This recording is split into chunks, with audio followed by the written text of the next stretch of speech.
Hi, everyone. My name is Benno Papari, and this is the Songwriters on Process podcast. Since 2010, I've interviewed over 300 songwriters about, well, their songwriting process. I don't care about favorite cities, tour stories, favorite foods, or anything like that. My goal has always been to treat songwriters the same way that we treat poets and more traditional prose writers. They are writers, plain and simple. In these interviews, we go deep into the specifics of the writing process. This is no, hey, do you start with the lyrics of the music type of interview. Now, a little bit about me. I'm not a songwriter. In fact, I've never written a song in my life.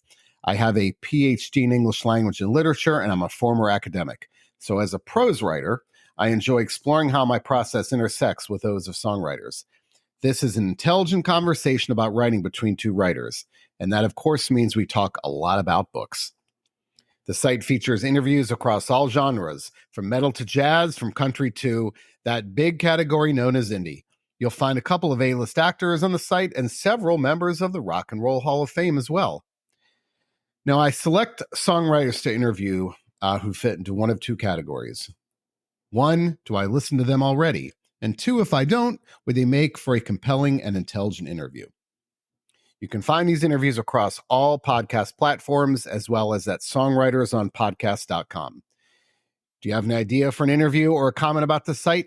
Hit me up at ben@songwritersonprocess.com. Thanks for listening and enjoy. And today's episode is with Jonny Pierce of the Drums. Before we get into the episode, though, a few quick notes about upcoming interviews. I've got two legends coming up. I mean, I don't toss around the word legend often, but I think we can agree these two next interviews I'm posting are with legends. So after Jonny's interview, in a week or two, I'll be posting my interview with Duff McKagan of Guns N' Roses. Yeah. And then after that, Johnny Marr of the Smiths. I mean, come on now. They are legends, aren't they? We can agree on that. So check those out. Back to the drums and Jonny Pierce. The drums have a new album out called Jonny. It's on Anti Records. You know, as Pierce will say, though, the drums are pretty much him. I mean, I think he says he gives a percentage. I think 90%, 95% of the music is his music. So, but it is a new drums album. Technically, it's called Jonny. And as he told me, this process involved, quote, a little less practice, a little more mess. And for years, Pierce said that he didn't enjoy the songwriting process. He said, I never loved songwriting. I was never the type of songwriter who couldn't wait to get into the studio. And he mentions that a few times, just how he didn't enjoy the process. There was so much pressure on it. It was always stressful. It was literally for survival. It was, if I don't write songs, I can't put food on the table. So there was that practical element of the songwriting. But now he's much more flexible, much more open with it. And that's where the mess comes in, not being as rigid and just trying to enjoy the process a lot more. And that involves, as you'll hear, it's a great description because I wish you could see this because, you know, I do these over Zoom and you can't see the visual, obviously, but he kind of did it for me when we were talking. He goes into the corner of the room where two walls meet and he starts singing. And as he's singing, he slithers down the wall. And I'm not sure how he arrived at doing that, but it's a great story. So make sure you check that out. And I love this interview. I'm a big fan of the drums. This was great, but I enjoyed hearing him talk about the evolution of the process, going from less practice, a little more mess, a little more spontaneity. And I think he's better for it, or he says he's better for it. So with that, enjoy my interview with Jonny Pierce of the Drums. Listen, thanks for taking the time to talk to me. I always start by, I'd like to know if writing in any fashion is an everyday thing for you or just kind of when the mood strikes. I mean, I when I read interviews with prose writers, to them, it's pretty simple. You write every day, no matter how bad it is. But songwriters, I think, often are a little different about that. They sometimes tell me, only when the mood strikes. So where do you fall into that category? Well, you've asked me this question at a pretty interesting time for me to be answering it, because I, for so long, had a process, which was one that I would describe as efficient, hard, maybe a bit punishing for myself. You know, it was like when I started recording for the drums, and I write and record, 95% of anything you've ever heard from the drums. So it's, in a way, it's like a solo project. And then I teach my players how to play the parts, and they show up and we look like a band sometimes.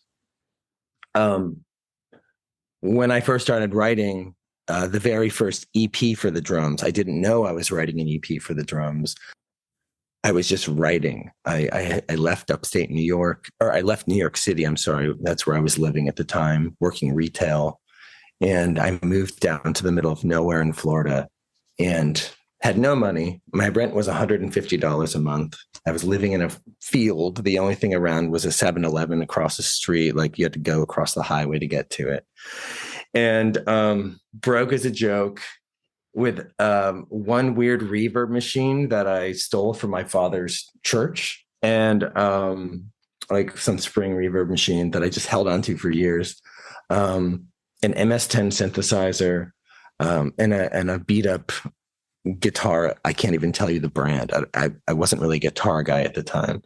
And I sat there on this shitty carpeted floor and used some weird program called Cool Edit Pro. I don't even think they make it anymore. And I recorded what are now some of, I wrote and recorded some of the, what are considered the drums, like, hits, as you want to call it.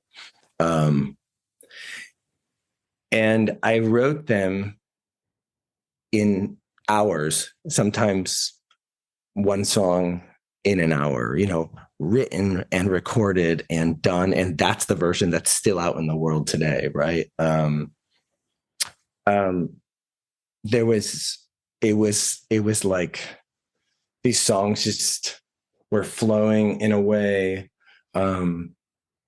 that's kind of hard to describe. I mean, I guess I was in what people call the flow state without knowing it. I don't even think we had that term back then.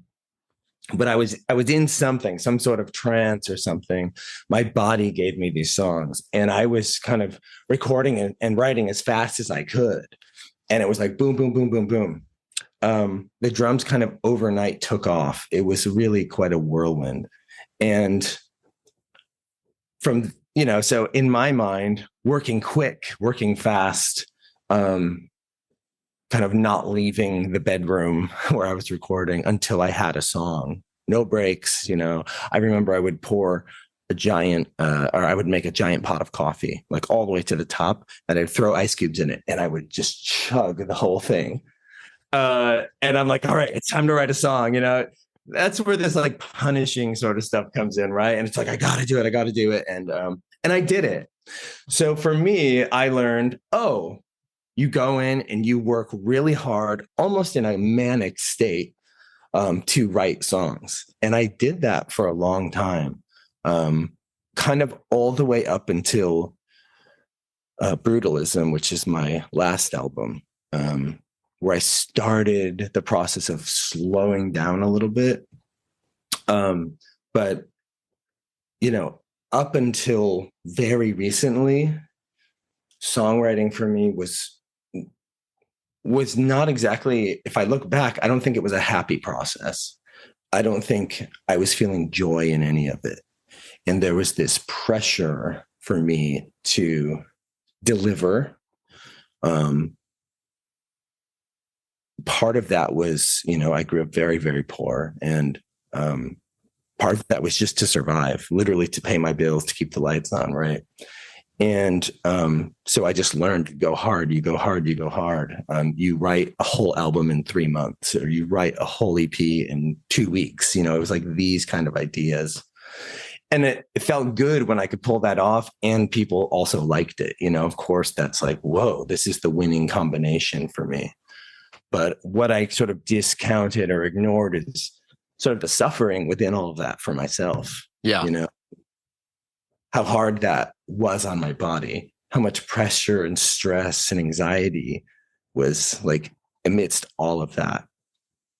And in a way, I think I took that as, I wore it as a badge of honor. Like I've always loved like punk and underground, and it kind of made me feel like, yeah, I go hard. I'm metal, man. I'm punk, and I'm writing these swirly indie pop gems, but it had the spirit of like, yeah, I go hard. I'm not sitting around and taking my time and being relaxed, and I don't need to take care of myself, And so, as you asked this question, I am in the middle of something very different. I feel like this album that's coming out, it's called Jonny. It's coming out in October. I feel it's my best work. And I haven't said that about every album I've made, I promise. To me, when I listen to this album, I really see my soul, like who I am. It's almost like looking in a mirror or listening to a mirror, I see myself just reflected back at me, all the parts of myself. And I'm not able to say that about my records in the past. Maybe a song here or there where I've really connected with my heart. But what has been the most powerful tool in my songwriting process in this chapter of my life is gentleness towards myself, patience with myself, letting time like work its magic. There's days where I would just record a bass line or half of a bass line and go listen to my body and go, oh, you know what? I think that's enough for now. And not record something for another week or 2 weeks or a month and then come back. I kind of view it as like I've been given this big block of marble and I have this tiny little hammer and chisel, and I just go and I chisel a little bit. And so it's a very different approach.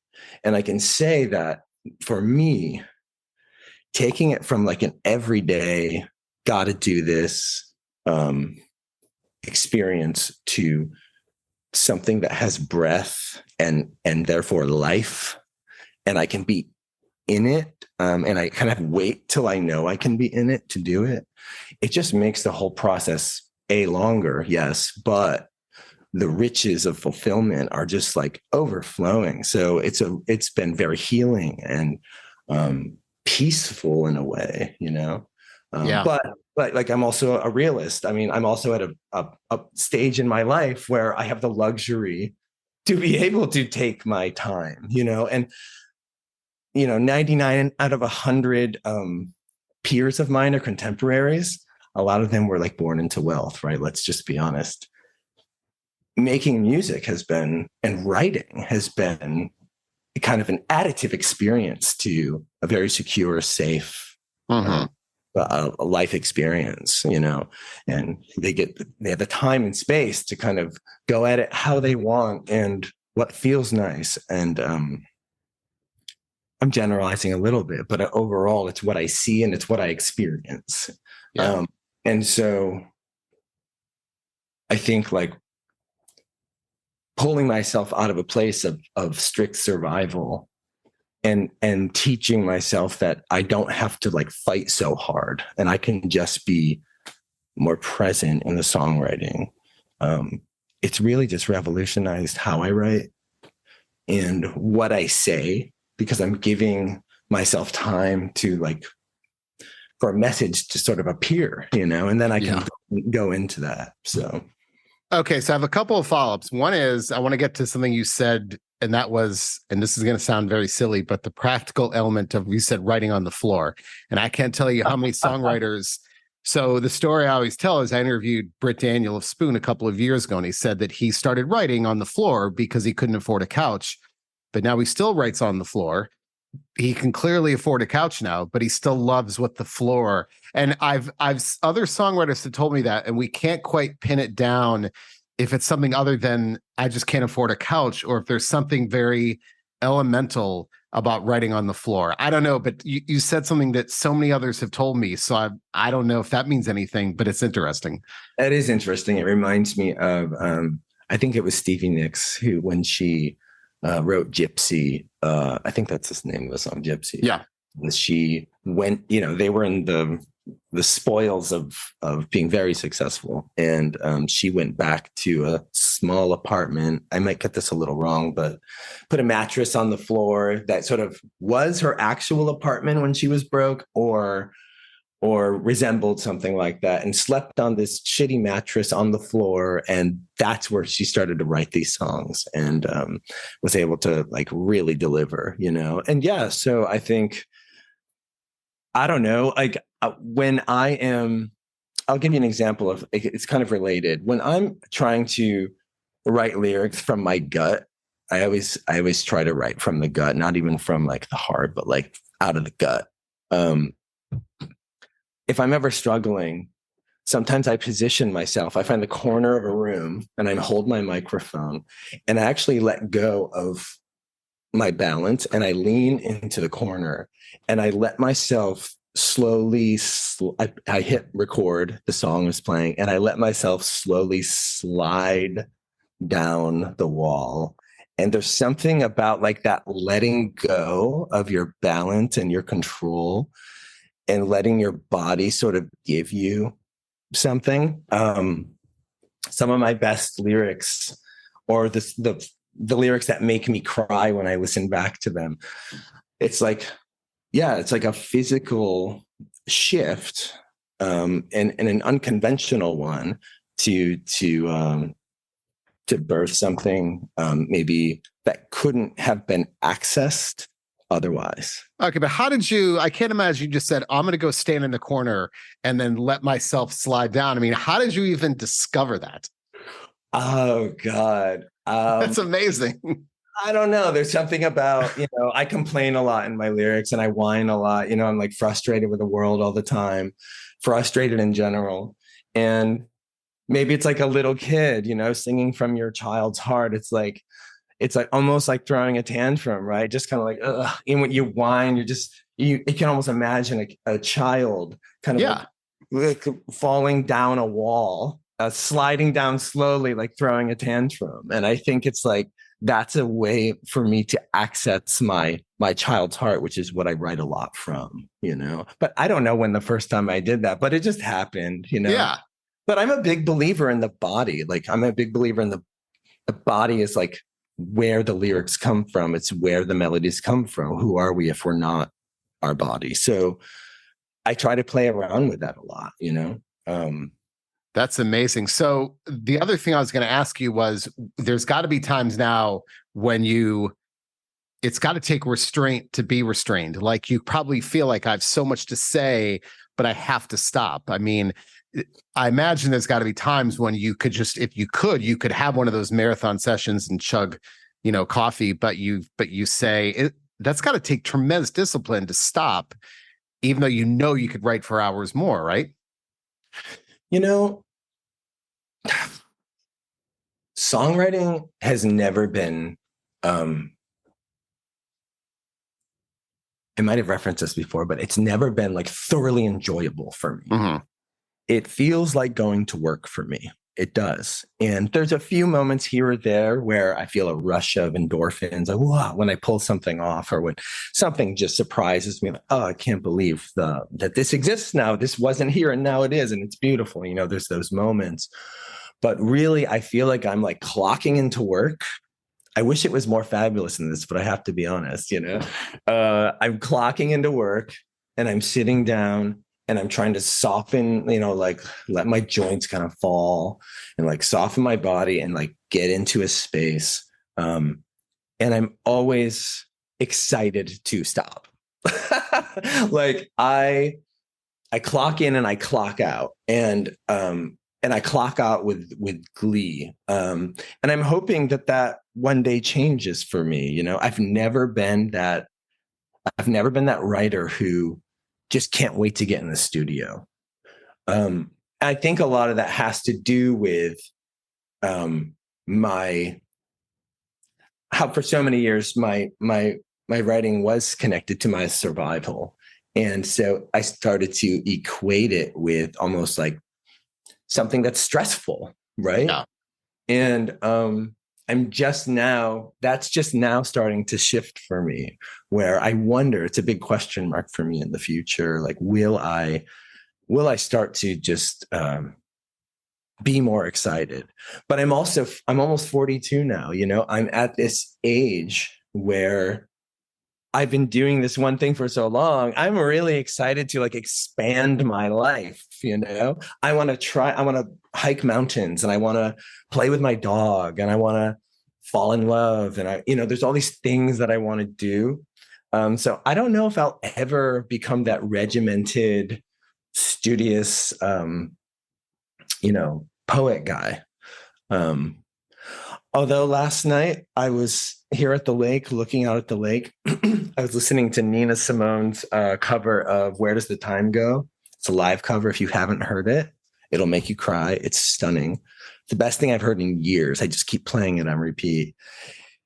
And I'm sitting there my house rests on the edge of a cliff looking out on a lake. And I just, I grabbed my phone, and in kind of one breath, I just wrote an entire song's worth of lyrics. And this is one of these rare things.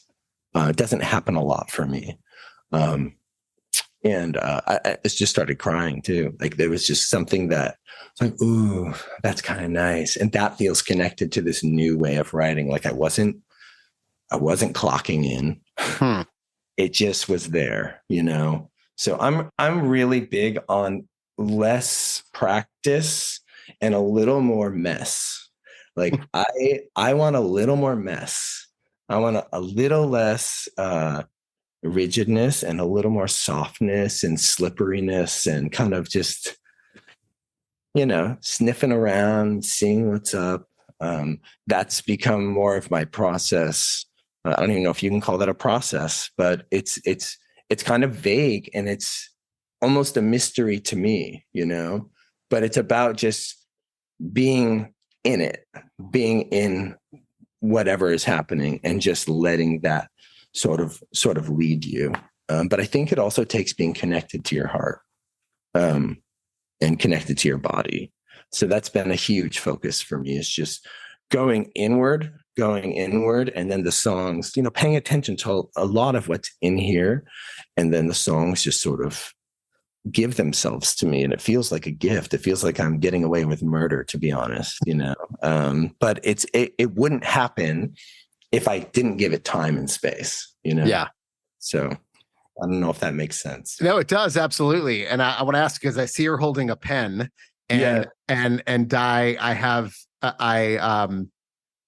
love hearing from songwriters about whether, when it comes to writing lyrics, they prefer, pen and paper. And I just had a great interview with Jerry Harrison of the Talking Heads a couple of weeks ago, and he said I loved what he said. He uses a felt tip pen because he loves the scraping feeling that the pen has on the paper, and he can't write with a ballpoint. Absolutely, it's got to be felt tip, the scraping. And I said, that's amazing. So I'm curious, pen and paper, computer, phone, does it matter? Well, let's see if it's right here. Well, I have a pen that I love, and it has a leather case for it. And it's like the only pen I don't lose.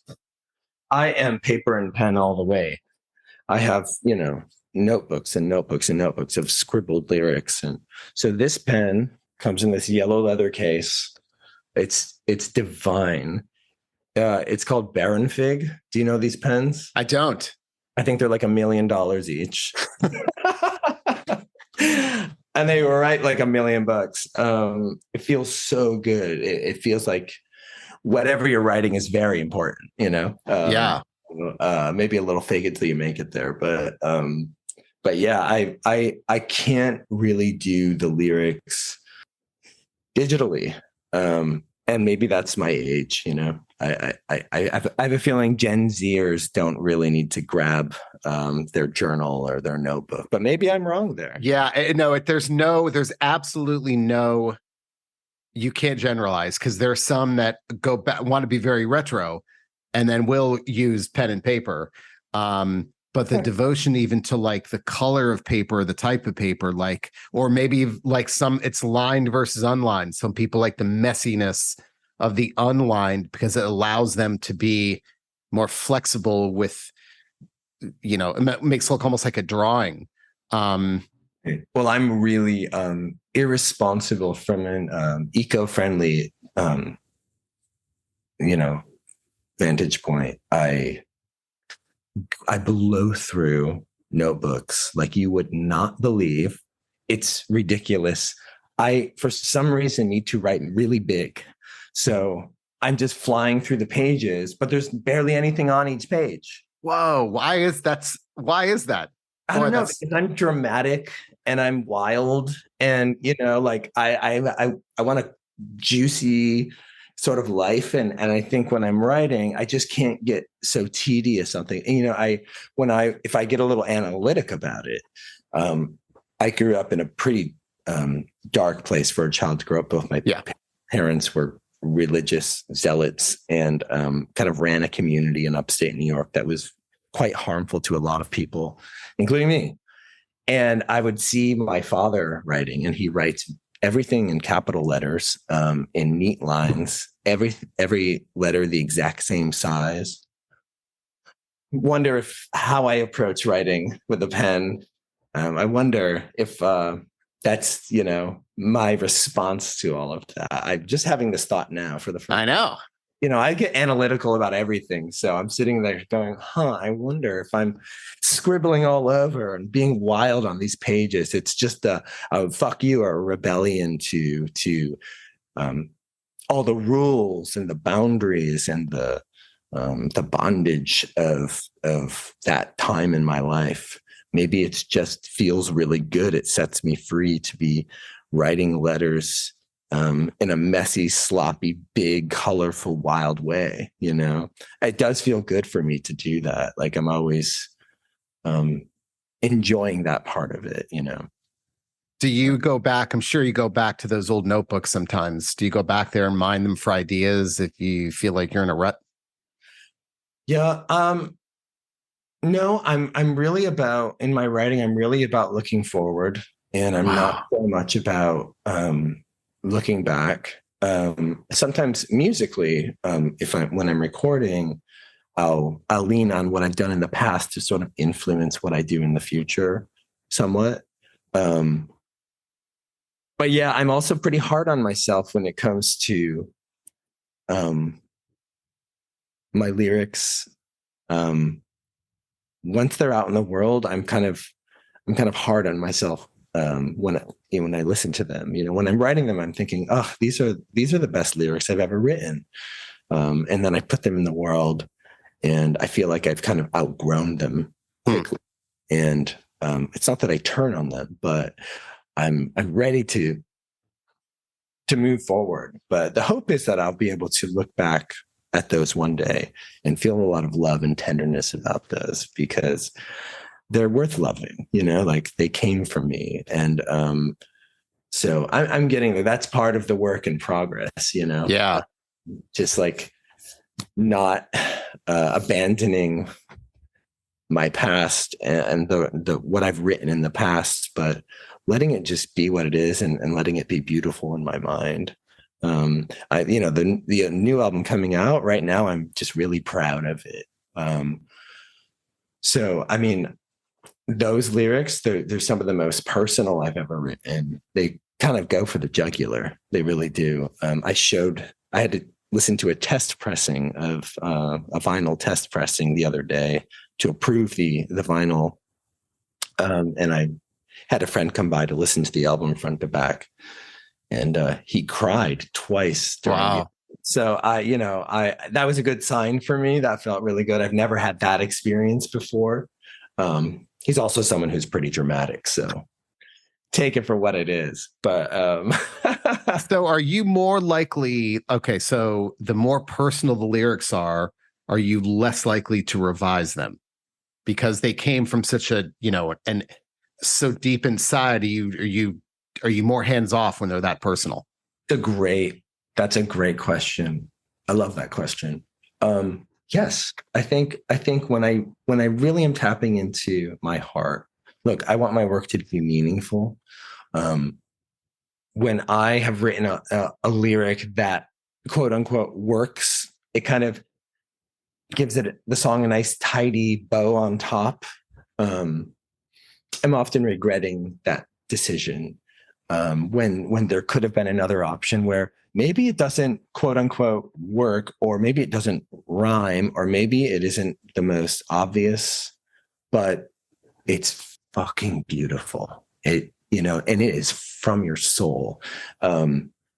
Those lyrics I tend to, yeah, I think that's very astute of you. Yes. I'm all about the vulnerability in the songwriting. I'll never write a song about like the train in Tennessee, like that's not ever going to be me. Yeah. Unless I'm dying on that train, Right.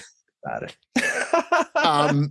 So one thing I want to ask you about the pen, only because the pen to me, how fancy and nice that pen is, that seems like it makes the process less messy. I mean, in other words, like some songwriters tell me that they will deliberately write on the back of like utility bills because they want to make the process as as unprecious, if that's a word, as possible. But you've got that fancy pen there. And I feel like if you want to make it really messy, you just pull out that 29-cent Bic pen, right? But there's something about that pen that's important to you that, right? I don't know. I find that, and you don't have the fancy notebooks necessarily, but you got the fancy pen. And that seems like that would make that's the opposite of mess. Yeah, well, I mean, the part I didn't tell you about this pen is it carries some significance. It was given to be, so I've been adopted in my life. I'm legally adopted into a new family, and this is given to me by my loving father. Yeah. And that's important. I mean, and that's right. I mean, not lose it. Yeah. No, that's great. I mean, it's I think we all have those things, those parts in our process that, for whatever reason we can't explain.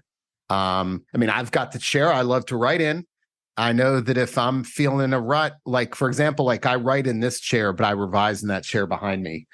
But I'm not saying that's where all the revision. Oh, that's where the stuff happens. But it's like I try to separate like work writing from playwright, from other types of writing. Right.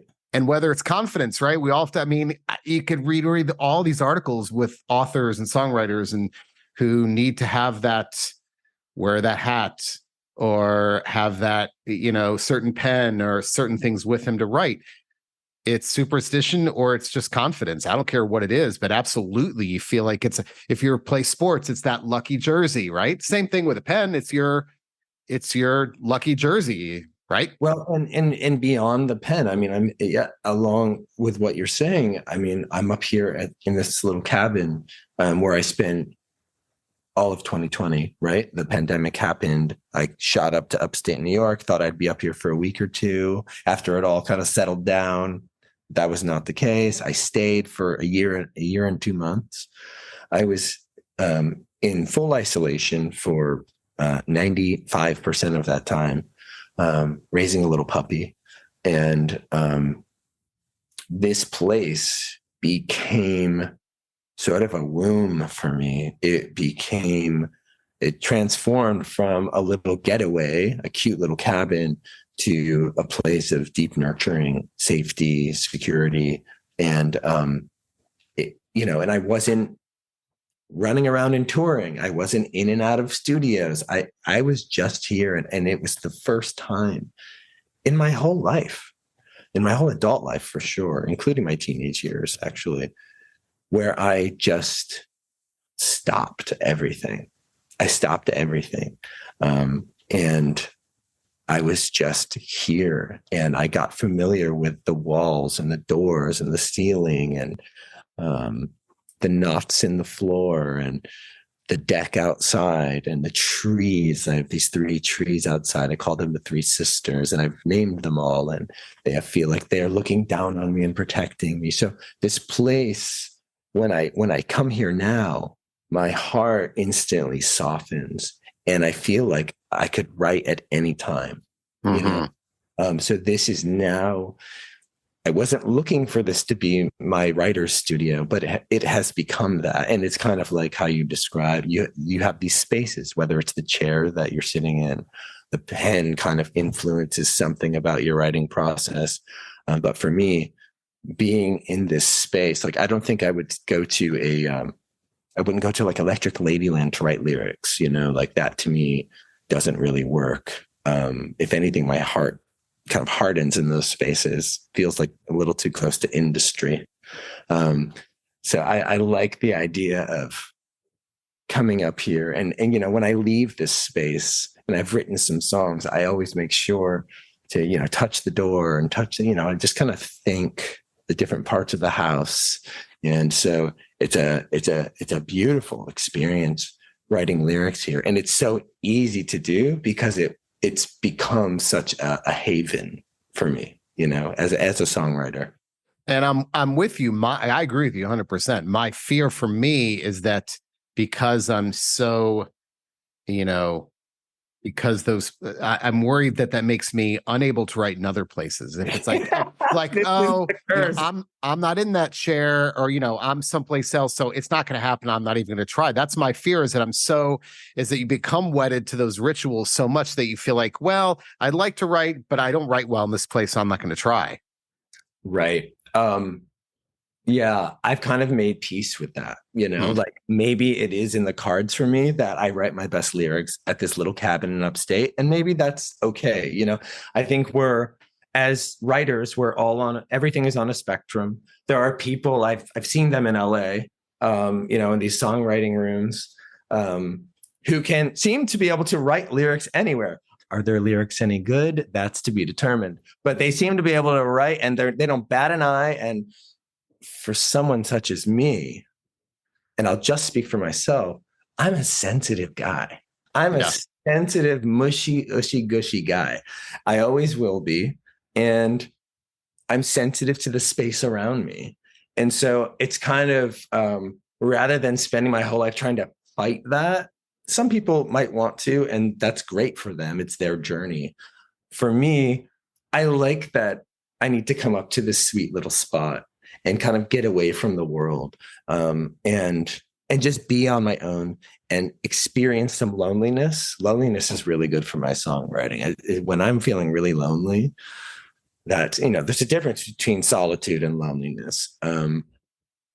But I can be up here and just feel solitude. And then I can get up here and it starts to get a little lonely. And I'm like, okay, now we're cooking, and I'm able to write. So when there's people around, it also really inhibits, as someone who's sensitive, socially awkward sometimes, kind of I'm starting to come out of the closet as an introvert, or mostly introvert.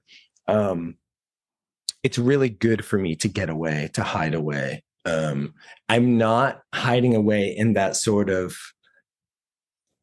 like romanticized, poeticized, like, blowing through songs and not shaving for 2 weeks and you smell like shit and you become sort of this like, right, like crazy. I'm not like that at all. I take a shower every day. I cook. I kind of do and then songwriting is just like a part of the day. I also I worry about people who have to write every single day. I worry about, like we all like see these, like, or we hear these stories about these painters, like who are in their studio for 16 hours a day, every single day. And I'm always thinking, I wonder what they're hiding from. Yeah. What is this about? Like this very narrow version of life. You're making beautiful work. You might even be highly successful, but I wonder if they just pulled back a little and allowed the wind to blow in their lives a little bit more, if the work they make could even benefit from that, Yeah. So I try to not get too wormholey about my process. I like a lot of stuff in between. It's vital for me to be able to write something meaningful for myself. I'm going to read you a couple of quotes I've got from authors that I think apply to songwriting. And I just had an interview recently, and a songwriter told me that they don't trust anything that comes too quick. And I'm going to read, this is a quote by H.L. Mencken, and I want to get your thoughts on this because it relates to that. He said, the value of writing seems to be inversely proportional to the ease of writing. Whatever flows freely and bubblingly turns out to be sorry stuff a week later. So I'll repeat that. The value of writing seems to be inversely proportional to the ease of writing. Whatever flows freely and bubblingly turns out to be sorry stuff a week later.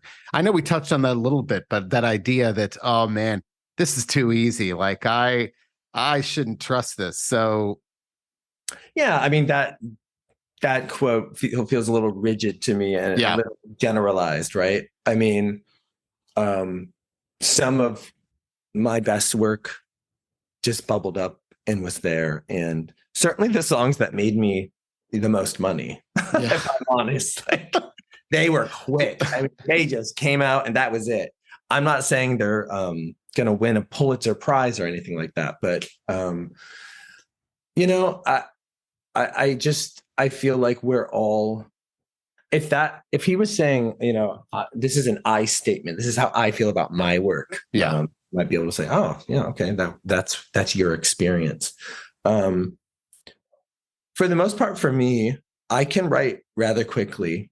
And songs that just kind of flow out, a lot of times they just need some minor tweaks. Tweaks wording wise, or how do you tweak them? Is it phrasing? Yeah. Sort of. I'll listen to the music, and if something doesn't quite fit, I might mess around with some wording or where it's placed, or shorten something, or replace a word. But a lot of my lyric writing, actually, I never even put pen to paper. It is me with a microphone, kind of being in my body, letting things just kind of come out. And a lot of my lyric writing actually starts just phonetically. It's gibberish, there's just dabba, dabba, dabba, and it's like my soul knows what it wants to say, and it has to like line up with, get in touch with my brain. And that's like, oh, they make the connection. It's like, yes, obviously. Yeah, I think it's okay to take a really long time writing a song. I think it's okay to take no time at all writing a song. If it's beautiful and it's true, then it's good, Yeah.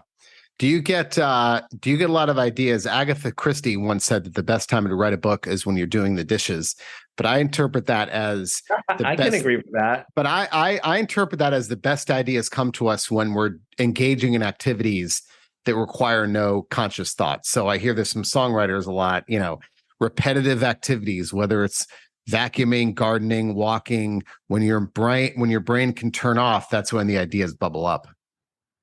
Best lyrics I've ever written. I've been on a treadmill. I've been on a walk. I've been running. I've been on a bicycle. They all include forward motion. Mm-hmm. I think there's something about the blood moving in your body up to your brain, like exercise. I think you're sharper, and things that have just kind of been resting, ideas that have been resting and percolating, sort of like are birthed in that moment. Absolutely. When I'm glad you brought that up. I forgot all about that. When I'm a little stumped, I jump on my bicycle and I ride up to the George Washington Bridge and back. And by the time I'm back, I've written a whole song in my head, and I can sing it and rehearse it. Like I can do it all. And then I'll just go and like record it really quick, But yeah, forward momentum. What is that about? There must be studies about this. Right? Okay, so I'll bring this up. I tell the story in every interview because I've written about this in the Washington Post. So amazing. Because I'm a big I'm in luck. Yeah, I'll send you the link to the article, but there's a very clear. So I'm a big runner too. So and you're doing all this stuff. People can't see this. You're doing all this stuff that's absolutely brain. So there's actually a very clear connection. There's a chemical in the brain called brain-derived neurotrophic factor, BDNF, that gets secreted through increased blood flow, which is exercise. So the studies have all shown this. So they put people on treadmills for 20 minutes at 60% max heart rate, which is not much more than a moderate walk. And after that 20 minutes, give them a battery of tests that measure executive function and higher order thinking. And those people always score higher than people who didn't exercise. for about 90 minutes post-exercise, that benefit lasts. So this is, I mean, irrefutable in the lab. So here are the parameters. 30 minutes at 60% heart rate. 60% is not much more, like I said, than a moderate walk. So the good news is it's not dose responsive. So 60 minutes isn't twice as good as 30 minutes, and 90% isn't better than 60%. But ideally, it has to be an exercise that requires no as little brain power as possible. So if you're on a treadmill, that's not quite as effective because there's a balance issue involved in being on a treadmill. Walking in an urban environment, the effect is almost completely wiped out because you're trying not to be hit by a car. Right. And anything, if you're reading a book, so it ideally needs to be something that requires no forethought. So, or no thought. So you're 100%. I mean, studies, and again, it's fascinating stuff. And I absolutely use that as a part of my process. And I don't go run 2 hours a day, but what I'll do is I'll go like when I know that I'm going to be lagging. But when you say those things, there's a measurable scientific reason for that. Well, yeah, I mean, it's fascinating. I've always had a hunch that there was. I don't know why I haven't looked into it either, because I love that kind of stuff. Yeah, I'll send you the article. It's about 90 minutes post-exercise. And after that, it kind of trails off. But there's the evidence is, I mean, it's been proven across all ages. I mean, authors use it. There's a great book called The Friendship by Adam Sisman, which is about the friendship between the romantic poets Wordsworth and Coleridge. And they estimate Wordsworth walked 100,000 miles in his life, which comes out to like some absurd number. But he composed all of his poems on walks. And he wouldn't come back until he was finished with it. So he was able to have this amazing memory where he could do it in his mind. So, I mean, I could go on and on about the benefits, but there's absolutely, like when you say that you're going to rut, you go for a walk and you come, or go for a bike ride, you come back. That's absolutely happening. That's absolutely happening. I mean, it sounds like it's almost like the opening up of the subconscious. It's like somehow the subconscious and the conscious are connecting, and the conscious is kind of pulling out what's been kind of stirring in the subconscious. I think there's a reason that when people have kind of an awkward talk to have or something, like, hey, let's take a walk, like, right. They're able to, people want to chat and they go for a walk together, like, and the conversation can be really vivid and full, and the flow is there, Yep. The evidence is irrefutable. Yeah. If I'm nervous to like sit and talk with someone, which I am often, I'll just say, why don't we go for a hike? And then we're blabbing the whole time. It's crazy stuff. Yeah. Okay. So last question. How much do other types of art influence you as a songwriter? Specifically, do you like to read? Who do you like to read? Other art forms, things like that? Yeah. So, I mean, right now I'm reading books that have nothing to do with songwriting. They shouldn't. I'm a big science guy. So I love reading about the brain. I've been taking courses up at Hobart and William Smith psych courses. I'm really interested in like how the mind works, and I'm reading some parenting books also. But I don't want to say too much about that right now. But yeah, I mean, I am a big, I'm a big proponent, big fan of kind of pulling away from something that might easily influence you. I think it's because I grew up in this, and everything goes back to childhood, doesn't it? It does. I know. It save you a lot of money on therapy. It's all the parents. But I grew up with my birth father on a stage, a congregation kind of worshiping him in a way. And it was a yucky experience. And so I think I had this aversion to being influenced, like starting from back then to seeing someone or something as I don't know, to kind of be in a state of awe about something, I'm always like nervous to let myself be. So for a lot of my career, I've tried to, if I've noticed I'm being influenced by something, I kind of try to push the other way.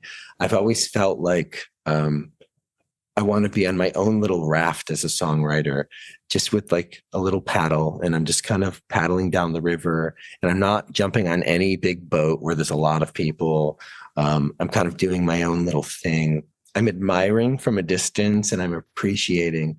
When it comes, like I said before, when it comes to writing my own music, I really I lean on my own work, which of course is influenced by artists, but I can't name them. You know, I listened to a lot of Black gospel when I was a kid. My birth father loved gospel, and I still love it. It's in my bones. Like I just love it. Um, and and then in my teenage years, I got really into New Order and Joy Division and the Smiths and um, Orange Juice, bands like that. And I also like really got into electronic music and synth pop and synth based experimental music and all these like different genres that kind of don't have a lot to do with each other are just like in me. And I try to just let what's in me and what has seeped in unknowingly just kind of be there and present itself. So a lot of times I feel like as a writer, I'm just a vessel for my soul, you know, and I just let that come out. I don't get brainy with it. I don't get, I don't make notes of like what I want this new album to sound like or who I want it to sound like. So I've always stayed away from scenes. I try not to be too influenced. I think my body, I keep going back to my body. It's just a huge part of my life, myself. I've learned that there's through my therapist, I've learned there's different types of narcissism. There's healthy narcissism. So I say that from a healthy narcissistic space that I look towards myself for influence, knowing that I am highly influenced by every experience I have, every song I've ever heard. You know, it's all in there. So I don't really need to go looking. And that's it for today's episode. Check back in a couple of weeks for a new episode. I do try to post these every 2 weeks, sometimes with more frequency, sometimes with less. A lot of that depends on my work commitments, my family commitments, and also when artists can talk to me. It's not easy to get these interviews. Speaking of interviews, did you know this is a relatively new podcast? I only started podcasting about a year ago. Well, depending on when you're listening to this, I should say 2022. But from 2010 to 2022, all of my interviews were transcribed and they are all there archived for you to go down that deep rabbit hole. So if you go to songwritersonpodcast.com and click on from the archives at the top, you'll see all of those transcribed interviews. I think there's over 200. So go down that rabbit hole. There's a lot of great interviews there. But you'll find all of those there. Again, the podcast itself is relatively recent. So there's a lot of reading you need to be catching up on with those old interviews. Speaking of interviews, if you have suggestions for interview subjects or want to comment or complain, anything like that, email me at ben@songwritersonprocess.com. That's ben@songwritersonprocess.com. And that's it for today's episode. This wraps it up. Thank you very much for listening and have a good one.